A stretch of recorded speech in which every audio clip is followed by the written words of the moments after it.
देखो अपन स्टार्ट करेंगे third chapter. क्या है थर्ड चैप्टर का नाम? Linear equation in two variable, यानी दो चरों में रैखिक समीकरण। स्टैंडर्ड इक्वेशन क्या होती है? A X plus B by plus C equal to zero. Equation में और पॉलिनोमियल में, यानी जो समीकरण होता है और बहुपद होता है उसमें एक चीज का अंतर होता है कि इक्वल टू में जीरो नहीं आता पॉलिनोमियल में।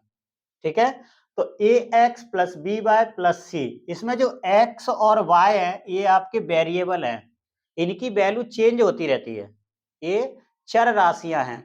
और ए और बी और सी क्या है? ये अचर है, ये कांस्टेंट है, ये बदलेंगे।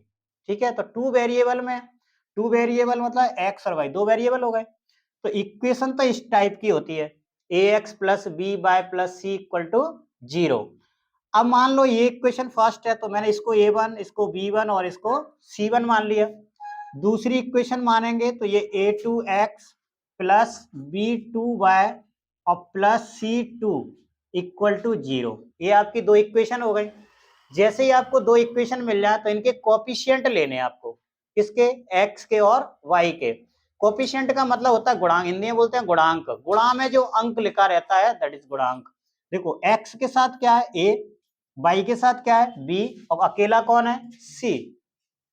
तो अकेला c है, तो देखो a1 इसका क्या है? b1 और इसका क्या है? c1।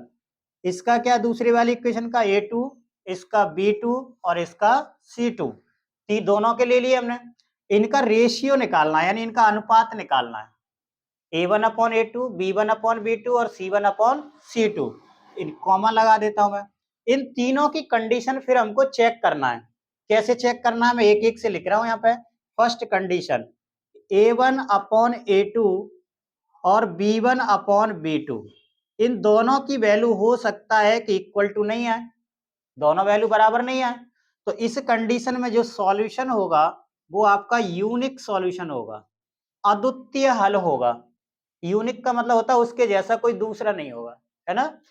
हिंदी में भी एक वन वर्ड जो लिखने को आता है तो वहां आता है कि जिसके समान कोई दूसरा नहीं हो उसे क्या कहते हैं? अद्वितीय कहते हैं।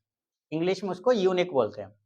ठीक है, जो लाइन होंगी आपकी इंटरसेक्टिंग लाइन होंगी, एक दूसरे को काट रही हैं। देखो ये दो लाइन है, ये लाइन की इक्वेशन तो है ही, और ये लाइन कितनी बार काट रही हैं? एक बार। तो एक सॉल्यूशन मिलेगा। तो यूनिक सॉल्यूशन होगा, इंटरसेक्टिंग लाइन होंगी और कंसिस्टेंट होगा, कंसिस्टेंट संगत। ठीक है, a1 upon a2 not equal to b1 upon b2 यदि आता है तो यूनिक सॉल्यूशन होगा, इंटरसेक्टिंग लाइन होंगे और कंसिस्टेंट होगा। ठीक है, यानी इसको बोलते हैं अद्वितीय हल, अद्वितीय। और इसको बोलते हैं प्रतिच्छेदी रेखा, यानी काट रही हैं आपको, प्रतिच्छेदी रेखाएं। और ये होता है संगत। अब मान लो कंडीशन क्या आ गई आपकी?